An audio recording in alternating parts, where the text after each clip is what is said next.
நாம் நம்புகிற, நாம் வணங்குகிற கடவுள் எப்படிப்பட்டவர் அது தெரியணும்ல. அவர் பரிசுத்தம் உள்ளவரா, அவர் அன்புள்ளவரா, வல்லமை உள்ளவரா, அவர் எனக்காக என்ன செய்திருக்கிறார், இதெல்லாம் நம்ம கேள்வி கேட்கணும். நம்ம நம்புகிற கடவுள் எனக்காக என்ன செய்திருக்கிறார், எனக்காக அவர் என்ன நன்மை செய்திருக்கிறார், நான் ஏன் அவரை கடவுளாக நம்பணும், அவர் எப்படிப்பட்டவர், அந்த கேள்வியெல்லாம் உள்ளத்தில் நம்ம எழும்பணும்.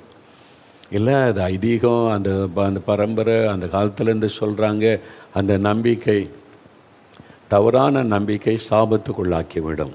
நீங்கள் புரிந்து சரியானதை நீங்கள் நம்பணும், அதான் முக்கியம். செய்தித்தாளில் பார்க்குறோம்ல, வேலைக்கு வயல்வெளிக்கு போயிட்டு வந்த நண்பர் களைப்பில் ஒரு டானிக்குன்னு நினச்சி விஷத்தை எடுத்து குடிச்சிட்டார். அவர் நம்பினார், இது என்னை சரீரத்தை பலப்படுத்துகிற டானிக் மருந்துன்னு நினச்சார். அப்படி தான் நினச்சார், அவர் நம்பினார் மருந்துன்னு. ஆனால் அது விஷம். அதனுடைய விளைவு என்ன, தவறான நம்பிக்கை, மறித்துட்டார். பேப்பரில் செய்தித்தாள் நீங்கள் வாசிருப்பீங்கள்ல, இது மாதிரி சம்பவங்கள். அப்போ நம்பினா கடவுள் தாங்க, இல்லை நம்புறதெல்லாம் கடவுள் இல்லை. நீங்கள் நம்புகிற கடவுள் எப்படிப்பட்டவர் என்பதை நீங்கள் தெரிந்திருக்கணும். அவரை பற்றி புஸ்தகத்தில் எங்கே இருக்குது, எங்கே எழுதி வாங்கி வாசித்து அறிந்து அவரை பற்றி என்ன சொல்லப்பட்டிருக்கிறது தெரிந்து கொள்ளணும். அதனால் தான் இந்த இயேசு பற்றி சொல்கிறோன்னா, அந்த இயேசு எப்படிப்பட்டவர், இந்த இயேசு கிறிஸ்துவுடைய கடவுளா, அவர் எந்த மதத்திற்குரிய கடவுள், எந்த ஜாதிக்குரிய கடவுள், எந்த குடும்பத்துக்குரிய கடவுள், அவர் எப்படிப்பட்டவர் என்று நீங்கள் அறிந்து கொண்டு அப்போ ஜெபிக்கும் போது தான் சரியான விசுவாசம், அதுதான் அற்புதத்தை கொண்டு வரும். அதனால தான் வேத புஸ்தகத்தில் லூக்கா 19 அதிகாரம், பைபிள் நான் எல்லாமே பைபிளில் தான் சொல்கிறேன், இது கிறிஸ்துவுடைய வேத புஸ்தகம். இதில் அந்த கடவுள் நம்மை உண்டாக்கின ஆண்டவரை பற்றி எழுதப்பட்டு இருக்கிறது. இயேசுவை பற்றி இதில் தான் தெளிவாக சொல்லப்பட்டு இருக்கிறது. அவர் பிறந்தது, வளர்ந்தது, பரிசுத்தமான வாழ்ந்தது, மரித்தது, உயிர்த்தெழுந்தது, நமக்காக என்ன செய்தார் என்பதெல்லாம் எழுதப்பட்டு இருக்கிறது. அதிலிருந்து தான் உங்களுக்கு நான் சொல்லுகிறேன். இந்த லூக்கா 19 அதிகாரத்தில் இயேசு இந்த உலகத்தில் உலாவின நாட்களில் 2000 வருஷத்துக்கு முன்னால், இப்போ இஸ்ரவேல் தேசம்னு ஒரு தேசம் சொல்கிறாங்கல்ல, அந்த தேசம்தான் அது ஐரோப்பாவிலேயோ அமெரிக்காவிலே இல்லை, நம்முடைய ஆசியா கண்டத்தில் இருக்கிற ஒரு தேசம். இந்தியா எந்த கண்டத்தில் இருக்கிறதோ அந்த ஆசியா கண்டத்தில் இருக்கிற ஒரு தேசம்தான் இஸ்ரவேல் தேசம். அங்கே தான் இயேசு பிறந்து அவர் கடவுள் மனிதனாய் வாழ்ந்து காண்பித்தார். அவர் இந்த உலகத்தில் வாழ்ந்த சமயத்தில் 3.5 ஆண்டு காலம் மக்கள் மத்தியில் ஊழியம் செய்தார். நன்மை செய்கிறவராய் சுற்றி தெரிந்தார் என்று வசனம் சொல்லுகிறாரு. அப்போ எரிகோ என்ற ஒரு பட்டணத்துக்கு வந்தார். இப்போவும் அந்த பட்டணம் இருக்கிறேன், இப்போவும் நான் போயிருக்கிறேன், பார்த்துருக்கிறேன். இப்போவும் அந்த பட்டணம் எரிகோ என்கிற பெயரில் தான் இருக்குது. நீங்கள் மேப் எடுத்து பாருங்கள், இஸ்ரவேல் தேசம் போய் எரிகோ 2000 வருஷத்துக்கு முன்னால் இருந்த அதே பெயரில் தான் இப்போவும் அந்த பட்டணம் இருக்கிறது. அப்போ அந்த பட்டணத்தின் வழியாக இயேசு வரும்போது தான் சகையு என்கிற ஒரு பெரிய பணக்காரன், பெரிய செல்வந்தர், பெரிய பதவி, சீஃப் டேக்ஸ் கலெக்டர், அவர் பெரிய இன்கம் டேக்ஸ் ஆஃபீஸர், அவருடைய வசதியாய் வாழ்ந்தவர். அவர் இயேசை பற்றி கேள்விப்படுகிறார். எல்லோரும் சொல்கிறாங்க, இயேசு அற்புதம் செய்கிறாரு, விடுதலை கொடுக்குறாரு, இலவசமாக அற்புதம்லாம் செய்கிறாரு, கடவுள் தான் மனுஷனாக வந்திருக்கிறாருங்க அப்படிலாம் சொல்கிறாங்க. இந்த இயேசை பற்றி எல்லோரும் சொல்கிறாங்களே, நான் அவரை பார்க்கணும், அவனுக்குள்ளே இந்த ஆசை, நானே அவரை பார்க்கணும்னு சொல்லி இயேசு எப்படிப்பட்டவரோ என்று பார்க்க வகை தேடினான். இயேசு தன்னை அவனுக்கு வெளிப்படுத்தினார். அவன் வீட்டுக்கு போனார், ரட்சிப்பை கொடுத்தார். அதான் இந்த லூக்கா 19 அதிகாரத்தில் எழுதப்பட்டு இருக்கிறது. அப்போது இயேசு எப்படிப்பட்டவர் அதை அறிந்து கொள்ளணும்ல. அப்போ அவர் அன்பானவர், வல்லமை உள்ளவர், இரக்கம் உள்ளவர், அவர் ஆறுதலின் தேவன், சமாதானத்தின் தேவன், நமக்கு நம்பிக்கை கொடுக்கிற தேவன். அவரை பற்றி ஏராளமாய் சொல்லப்பட்டு இருக்கிறாரு. ஒவ்வொன்றும் நாம் சம்பந்தப்பட்டார், நமக்குரியவர் அவர். அப்போ நமக்காகத்தான் இந்த காரியத்தெல்லாம் நமக்கு வெளிப்படுத்தி அவர் எழுதி கொடுத்திருக்கிறார். இன்றைக்கு அவரை பற்றின ஒரு காரியத்தை நீங்கள் அறிந்து கொள்ளணும். பரிசுத்த மத்தேயு எழுதின சுவிசேஷம் 11ஆம் அதிகாரம் 28வது வசனத்தில் இயேசு சொல்லுகிறார், வருத்தப்பட்ட பாரம் சுமக்கிறவர்களே, நீங்கள் எல்லாரும் என்னிடத்தில் வாருங்கள், நான் உங்களுக்கு இளைப்பாறுதல் தருவேன். இயேசுவே எல்லா மக்களை பார்த்து ஒரு அழைப்பு கொடுத்தார். வருத்தப்பட்ட பாரம் சுமக்கிறவர்கள், ஏதோ ஒரு வருத்தம், ஏதோ ஒரு வேதனை, நிம்மதி இல்லை, சமாதானம் இல்லை, பாவ பிரச்சனை, வியாதி பிரச்சனை, பிசாசு போராட்டம், குடும்பத்தில் கஷ்டம், நெருக்கம், உபத்திரவம், கவலை, கண்ணீர், ஏதோ ஒரு பாரம் உள்ளத்தை அழுத்திக்கிட்டே இருக்கு, நிம்மதியே இல்லை, ஒரு பாரத்தை சுமந்ததை போல் இருக்கிறது. இயேசு சொல்லுகிறார், வருத்தப்பட்டு கவலைப்பட்டு பாரம் சுமக்கிறவர்கள். சிலர் சொல்லுவாங்க, ஐயா இயேசு என்னை தொட்டார், என் உள்ளத்தில் சமாதானம் வந்துச்சா, பாரெல்லாம் போயிட்டு இப்போ நான் நிம்மதியாக இருக்கிறேன்னு சொல்லுவாங்க. அதே மாதிரி பாரம் சுமந்து வேதனையோடு இருக்கிறவங்களை பார்த்து என்னிடத்தில் வாருங்கள், நான் உங்களுக்கு இளைப்பாறுதல் தருவேன், நான் உங்களுக்கு இளைப்பாறுதல் சுகம் தருவேன், விடுதலை தருவேன், ஆசீர்வாதம் தருவேன். அதாவது கருத்தம் ஆண்டவர் சொல்லுகிறார். அப்போ இந்த இயேசு எப்படிப்பட்டவர் என்றால் எல்லாரையும் ஏற்றுக்கொள்ளுகிறவர், எல்லாரையும் ஏற்றுக்கொள்ளுகிறவர் தான் இயேசு. நான் ஒரு சமயம் ஒரு பட்டணத்துக்கு போயிருந்தபோது அங்குள்ள கிறிஸ்தவர் அல்லாத நண்பர்கள் தான், ரொம்ப பக்தி உள்ளவங்க, நாங்கள் இப்படி சாமி கும்பிட போகிறோம், நீங்கள் வரீங்களா அப்படின்னு சொன்னாங்க. சரி நீங்கள் பக்தியை சாமி கும்பிடுங்க, நான் கூட கொஞ்சம் தூரம் வரேன்னு சொல்லி போனபோது இந்த வாசலில் ஒரு எல்லைக்கு கூப்பிட்டு போனாங்க. நான் வெளியில் நின்று கொண்டேங்க. போர்டு வச்சுருந்தாங்க, வேற்று மதத்தினர் உள்ளே வரக்கூடாது, அவங்க அந்த மதத்தை சார்ந்தவங்க மட்டும்தான் உள்ளே போகணும், வேற்று மதத்தினர் உள்ளே வரக்கூடாது என்று போர்டு வைத்திருந்தாங்க. நான் அதை பார்த்தேன். இயேசு கிறிஸ்து வந்து எல்லாரும் வாங்கன்றார். அவர் எந்த மத வித்தியாசம் பார்க்க மாட்டார், ஜாதி வித்தியாசம் பார்க்க மாட்டார், இன வித்தியாசம் பார்க்க மாட்டார், மொழி வித்தியாசம் பார்க்க மாட்டார். எல்லாரும் வாங்க என்கிட்ட, நீ யாரை வேணாலும் இருக்கலாம், நீ எந்த மதத்தை சார்ந்து இருக்கலாம், என்ன உலக மக்கள் சொல்கிற எந்த இனத்தை சார்ந்த மக்களாக இருக்கலாம், அவர் யாரை வித்தியாசம் பார்க்கிறவர் அல்ல. நீ யாராக இருந்தாலும் சரி என்னிடத்தில் வாருங்கள், நான் உங்களுக்கு இளைப்பாறுதல் தருவேன் என்று ஆண்டு சொல்கிறார். ஏனென்றால் இன்றைக்கு ஒவ்வொருத்தரும் கடவுள் நம்பிக்கையில் ஒரு வேலி அமைத்திருக்கிறதை பார்க்கிறோம்.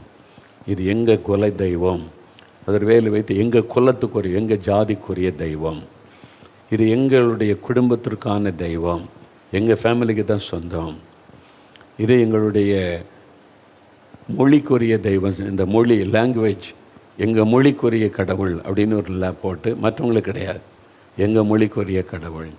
இந்த மாதிரி மனிதர்கள் தெய்வத்தை அப்படி ஒரு வட்டம் போட்டு அதுக்குள்ளே அது எங்களுக்குரியவர்ன்னு சொல்கிறாங்க, எங்கள் இனத்திற்குரியவர், எங்கள் ஜாதிக்குரியவர் என்று.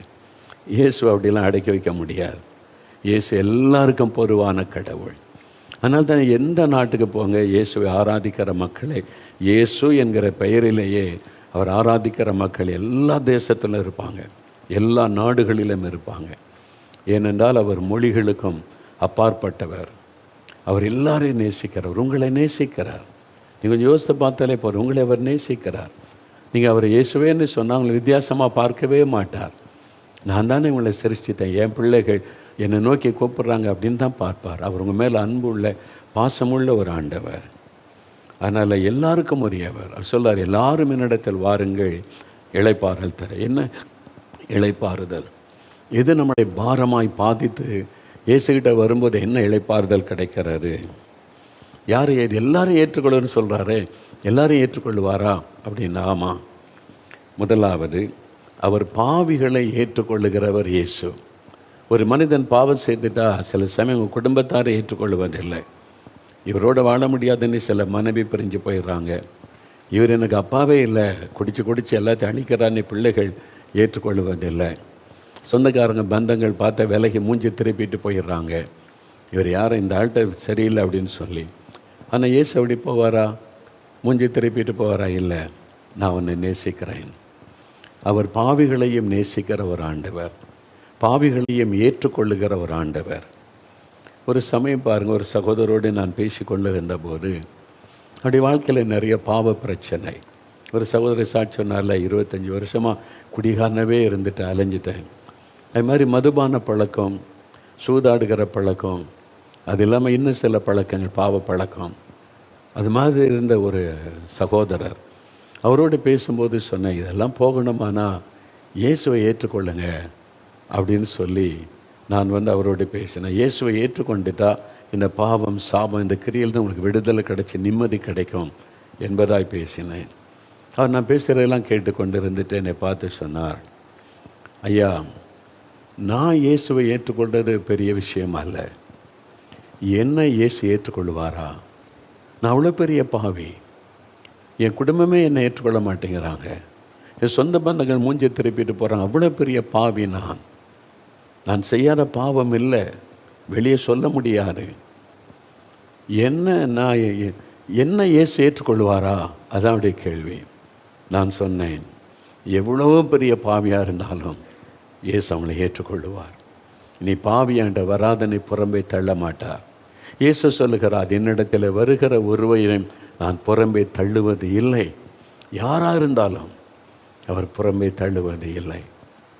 அவர் எந்த பாவம் செய்து என்ன அக்கிரமம் செய்து உன்னுடைய வாழ்க்கையில் நீங்கள் மற்றவர்கள் பாதிப்பை உண்டாக்கியிருந்தாலும் உன்னுடைய பாவத்தை உணர்ந்து இயேசுவே நீ வந்துட்டா உங்களை ஏற்றுக்கொள்ளுவார்.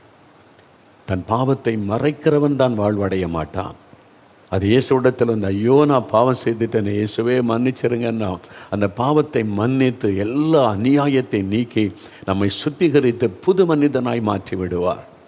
அந்த சோரை 25 வருஷம் குடிச்சு மனைவியை அடித்து தாயினுடைய விரலை கட் பண்ணி எரிஞ்சு குடும்பத்துக்கே நிம்மதி இல்லாமல் வாழ்ந்த ஒரு மனிதர் இன்றைக்கி எப்படி மாற்றி இருக்கிறார் ஆண்டவர்.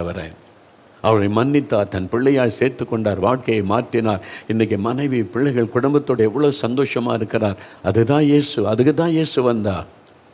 அதுக்கு தான் அவர் சிலுவையிலே பரிகாரமாய் தன்னுடைய இரத்தத்தை நமக்காக சிந்தி பாவத்திற்கு பரிகாரத்தை உண்டாக்கினார்.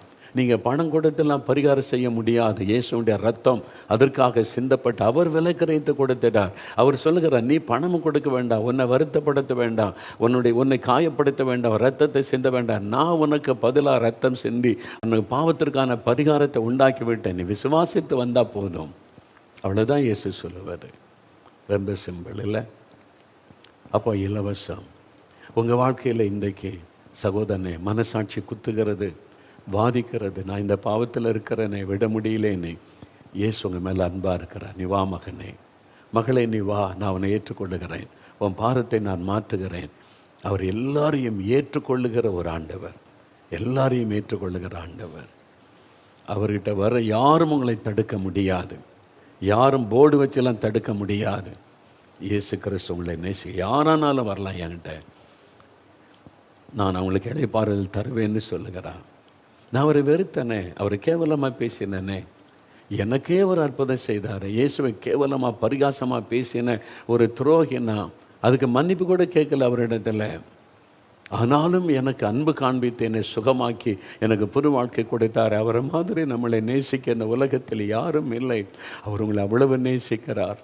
அவர் பாவிகளின் சிநேகிதன், அப்படி தான் அவரை அழைக்கிறாங்க, பாவிகளின் சிநேகிதன் என்று சொல்லி அவர் உங்களை நேசிக்கிறார். ஆனால் அவர் உங்களை புறம்பே தள்ள மாட்டார். அவர் உங்களை ஏற்றுக்கொள்ளுவார். உங்களுடைய பாவத்தை மன்னித்து பாவத்திலிருந்து விடுதலை கொடுத்து சமாதானத்தை தருவார். அதுக்கு தான் அவன்கிட்ட பேச, வாலிப தம்பி, வாலிப மகளே, வெளியே சொல்ல முடியாத எத்தனையோ பாவ காரியத்தை சுமந்து மனசாட்சி வாதித்து வேதனைப்பட்டு கொண்டிருக்கிறிய இயேசு உன்னை மன்னித்து உனக்கு ஒரு புது வாழ்க்கை தர விரும்புகிறார். இன்றைக்கு இயேசுவண்டை வந்து அவ்விடத்தில் உன்னை அர்ப்பணித்து கொண்டால் போதும். ரெண்டாவது, இந்த இயேசு கிறிஸ்து, அதான் லூக்கா 7:37 வாசிக்கும் போது தான் அது தெரியும். ஒரு பெண் இயேசுவண்டை வருகிறாள், பாவியான பெண். சமுதாயம் அவளை பாவி என்று புறம்பே தள்ளுகிறது. அவர் வீட்டுக்குள்ளே வந்து விட்டாள். அந்த வீட்டுக்காரர் சொன்னான், இவளை எப்படி உள்ளே விட்டாங்க, இவள் எப்படி இயேசுவண்டை வரலாம், இவள் பாவி ஆயிற்றே. சமுதாயமே பாவி என்று புறக்கணித்தது. ஆனால் இயேசு அவருடைய பாவத்தை மன்னித்து சமாதானத்தை அருளினார். லூக்கா 7 இந்த சம்பவம் எழுதப்பட்டிருக்கிறது. நீ பாவி, என்னை தொடாத, கெட் அவுட் அப்படி செய்து சொல்லலையே. அவர் பாவிகளையும் ஏற்றுக்கொண்டு மன்னித்து புது வாழ்வு கொடுக்கிற ஒரு ஆண்டவர்.